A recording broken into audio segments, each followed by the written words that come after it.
আদালতে চলমান দুর্নীতি মামলা থেকে অব্যাহতি চেয়ে ইসরায়েলের প্রেসিডেন্ট ইসাক হেরজগের কাছে ক্ষমা চেয়েছেন প্রধানমন্ত্রী বেঞ্জামিন নেতানিয়াহু। তাকে ক্ষমা করে দিতে ইসরায়েলের প্রেসিডেন্টের প্রতি আহ্বান জানিয়েছেন যুক্তরাষ্ট্রের প্রেসিডেন্ট ডোনাল্ড ট্রাম্প। তবে ইসরায়েলের প্রেসিডেন্ট জানিয়েছেন এই ইস্যুতে ট্রাম্পের চাপকে আমলে নিতে আগ্রহী নন তিনি।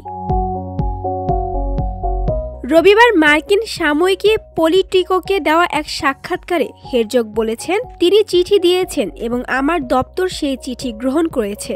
যেহেতু চিঠিতে যে অনুরোধ তিনি জানিয়েছেন তা বেশ ব্যতিক্রম, তাই এ ব্যাপারে সিদ্ধান্ত গ্রহণের আগে আমি ইসরায়েলের জনগণের স্বার্থকে সর্বোচ্চ গুরুত্ব দেব।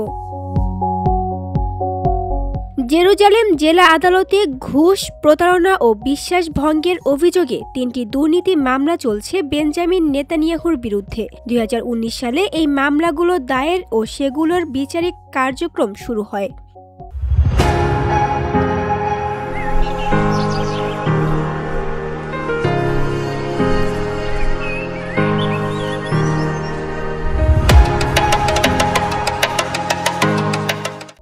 একটি মামলার অভিযোগে বলা হয়েছে, নেতানিয়াহু এবং তার স্ত্রী সারা ধর্নাঢ্য ব্যবসায়ীদের কাছ থেকে উপহার হিসেবে অলংকার, সিগার এবং দামি মদ নিয়েছিলেন, যেগুলোর সম্মিলিত মূল্য প্রায় $2,60,000। দ্বিতীয় মামলার অভিযোগে উল্লেখ করা হয়েছে, গণমাধ্যমের কাছ থেকে অধিকতর ইতিবাচক প্রচার পেতে তিনি মিডিয়া মোগলদের অবৈধ রাষ্ট্রীয় সুবিধা দিয়েছেন।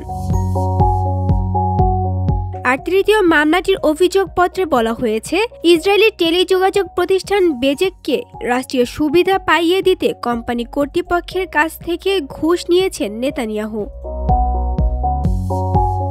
VOD Bangla news desk.